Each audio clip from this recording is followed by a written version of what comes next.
Hello students, today we will learn the next illustration number 9 relating to computation of a professional income. See here, Dr. Adarsh, a medical practitioner, furnishes the following receipt and payments account for the year ended 31st March 2019.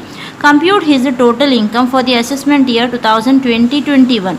So with the help of the following receipts and payments, that is with the help of cash book, we have to find his total income.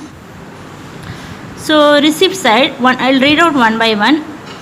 To balance brought down 1,10,000, visiting fees 60,000, consultation fees 70,000, sale of medicines 25,000, operation theatre rent 15,000, interest 20,000. On the payment side, clinic rent 20,000, staff salaries 75,000, rent rates taxes 5,000, electricity charges 4,000, purchase of medical books 4,000. Purchase of surgical equipments 30,000, car expenses 15,000, medical association fees 5,000, audit fees 20,000, staff welfare expenses 2,000, Diwali expenses 1,000, medicines purchased 30,000, balance carried on 89,000. The total of both the side 3 lakh. Other information. See the other information. First, 1/3 of car expenses relate to personal use. Depreciation on car allowable under IT Act 1961 was rupees 6,000 for professional use. The rate of depreciation on surgical equipment is 25%. Medical books 40%. Interest the interest income includes interest on bank deposit 4,000, income from mutual fund 11,000. His taxable income from house property was rupees 2 lakh. His taxable income from house property was rupees 2 lakh. So with the help of this information, we have to compute his total income. We have to compute his total income for the assessment year 2020-21. So to find the total income, firstly we have to compute the professional income. So relating to professional income, we have to see the receipt side here. If there is any professional income relating to this doctor, then we have to take under a professional receipt. Visiting fees is one of a professional receipt to a doctor. Consultation fees also receipt to a doctor. Sale of medicines also taken as a receipt to a doctor. Then operation theatre rent, so rental income received for the operation theatre, that is also taken as a receipt to the doctor. Interest income is not a professional receipt, it is a taxable under, it is other head item. So while computing the professional income, we should not consider interest, but here they asked to compute the total income, so this is, we have to take under the head other source, interest income. Then see the payment side, the clinic rent payment. The clinic rent is a payment, we have to take under professional payment. Staff salary also payment relating to profession. Rent rates taxes also relating to profession. Electricity charges in the office, there might be electricity charges, so that is also taken as a professional payment. Purchase of medical books, relating to medical books we can charge only the depreciation. Purchase of surgical equipment, relating to this we can charge only the depreciation. Car expenses, if the car expenses is relating to professional use, then we can take. Personal use, then we have to exclude, we will take later. Medical association fees, for the medical association fees, it is taken as a professional payment. Audit fees he has been paid, so that is also taken as a professional payment. Staff welfare expenses spent for the staff, that is also taken as a professional payment. Diwali expenses, there is no clear information whether this Diwali expenses is spent in the clinic or expenses spent in the home, so we can assume it is spent in the clinic, and we can take it as a professional payment. Medicines purchase also we can take it as a professional payment. Medicines, it is a revenue nature, so we have to take it as a professional payment. Next, see the additional information. Here other information, 1/3 of car expense is related to personal use. So out of total 1/3 is relating to personal, means only the 2/3 is relating to professional. So while computing this car expenses, we have to take only the 2/3 portion, because 2/3 portion is relating to professional use. Next, Next, depreciation on car allowable under IT Act 1961 was rupees 6,000 for professional use. So depreciation on car directly given, that is of rupees 6,000, that is also they have given for professional use. Again, no need to multiply into 2 by 3. The given value is nothing but the after computing 2 by 3. Okay. So the depreciation allowable as per IT Act, that is a 6,000, that is also for professional use, directly they have given. So 6,000 we have to take as a professional payment. Under professional payment we have to take. Then rate of depreciation on surgical equipment is 25%, medical books is 40%. So relating to surgical equipment and medical books we have to compute the depreciation. Then interest include bank deposit 4,000. Here interest amount of 20,000. In the 20,000, interest on bank deposit 4,000 is included. Interest on mutual fund 11,000 is included. So 4,000 is taken as a taxable. It is a taxable under other source. Interest on bank deposit under section 56 of other source head, 4,000 value of interest on bank deposit will be taxable, and even the interest income from mutual fund also taxable under the head other source. Okay, if dividend income received from mutual fund, then it is exempt. Interest income received from a mutual fund is taxable. So while computing the other source income we have to consider. Then his taxable income from house property was rupees 2 lakh. Here in this illustration they have directly given his taxable income from house property. Here they, instead of in previous illustration and all, they used to give rent received under receipt side. With the help of rent received we have to calculate, like previous illustration, with the help of rent received information we have to compute the income from house property. This is the income from house property. In this illustration they have given income from house property direct value. This value has been given directly. They have not given the rent received. Instead of they have given income from house property, means that is a taxable income computed value. So this 2 lakh we have to take directly under section 22. Under the income from house property, directly we have to take 2 lakh. Okay, so with this information we have to compute the his professional income as well as the total income. So now write the heading. Solution: computation of taxable income from profession of Dr. Adarsh for the assessment year 2020-21. So here we'll write the professional receipt first. So relating to professional receipt, we have visiting fees 60,000, consultation fees 70,000, sale of medicines 25,000, operation theatre rent 15,000. Take one by one. So visiting fees 60,000, consultation fees 70,000, sale of medicines 25,000, operation theatre rent 15,000. So there is no other receipt. Even in the additional information also there is no receipts relating to the professional income. So now total it. So that is equal to rupees 1,70,000. From that we have to deduct the professional payments, professional expenses.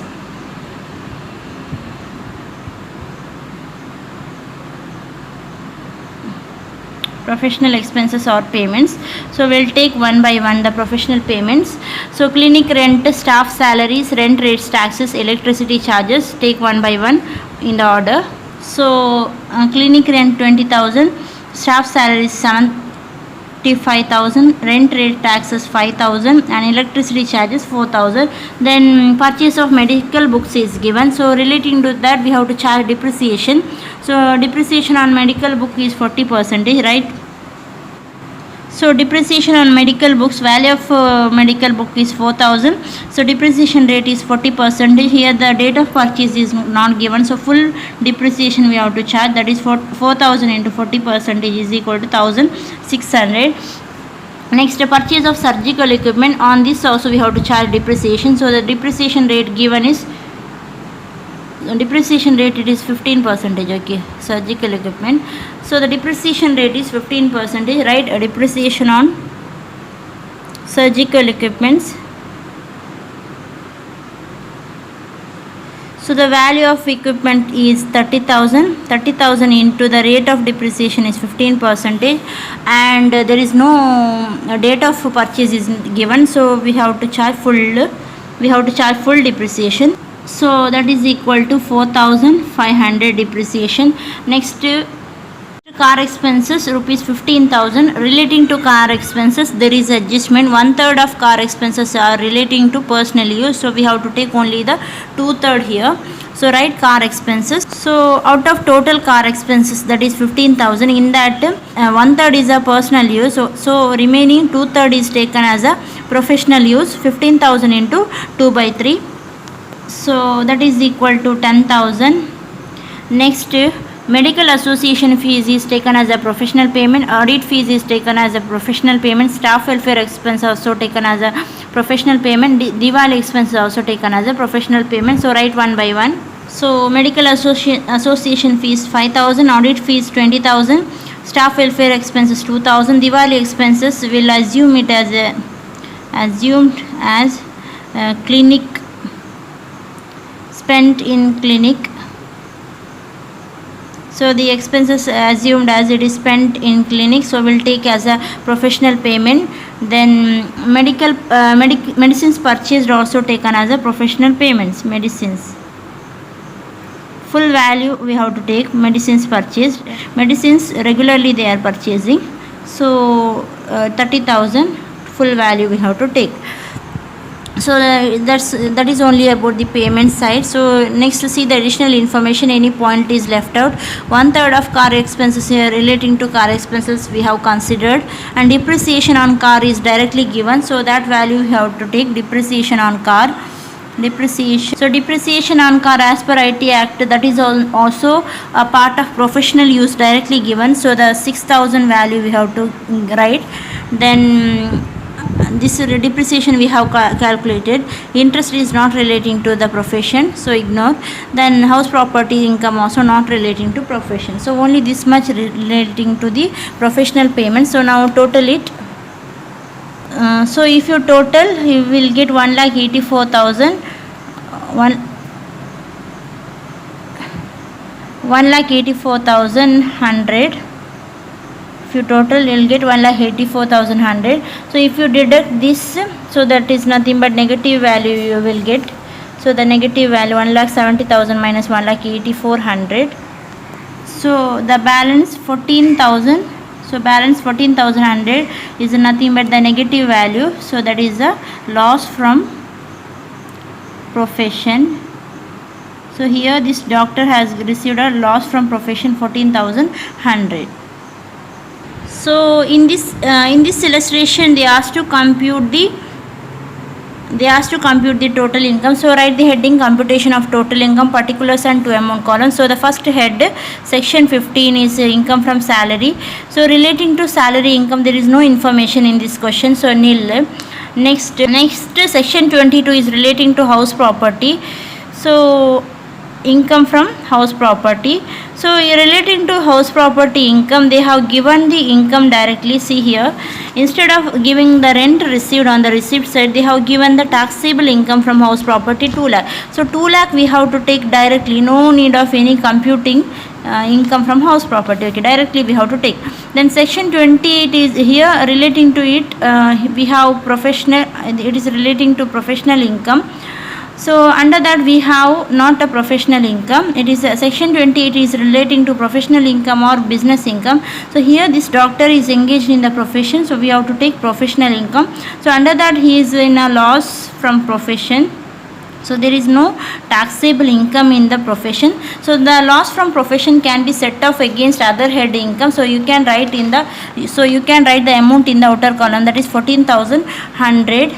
You can write here because it will automatically set off against other head income while computing GTA. Then relating to section 45, here in this illustration there is no capital gain income given, so capital gain will be nil here.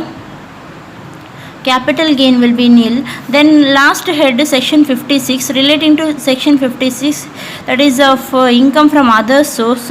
Relating to income from other source, we have interest income. So the total interest given is 20,000 interest income. So total interest given is 20,000. In the 20,000, 4,000 is the interest on bank deposit. Interest on bank deposit is value 4,000. is taxable, fully taxable, and interest income, interest include interest income, mutual fund, interest on mutual fund. Mutual fund also fully taxable. It is, the value is 11,000. So out of 20,000, here we have got only the 15,000 value. There is a still remaining interest, so you can take it as other interest remaining. So that remaining how much? 5,000. So also taken as a instead of taking this, you can directly take interest income 20,000 here. So that is nothing but that total 20,000 is apportioned. Okay, you can take interest income directly 20,000. If there is any income which is exempt income is included, then we have to give exemption there and the total will reduces. Here all the values are taxable, so no confusion, directly you can take also. So there is no other incomes. Here this income is considered, these are considered, this is considered, and income from house property also considered. So now we have to compute the GTA. So GTA is equal to 2,05,900. This is the gross total income. So here in this illustration they asked to compute the total income. So now see, is there any deductions he can claim about any premium, LIC premium or donations, tuition fees like. So there is no deductions like. So here deduction under section 80. Deduction under section 80. So he has not made any payment or investment or he has not incurred any expenses for which he can claim deduction under section 80. So he is not able to claim any deduction here. So the total taxable income, he has not invested any of the securities which is where he can get a tax benefit, so he has not invested. So whatever the income he received, from that he has to pay the tax, he can't claim any deduction here. So that is nothing but the total income. So this much is the solution for this illustration.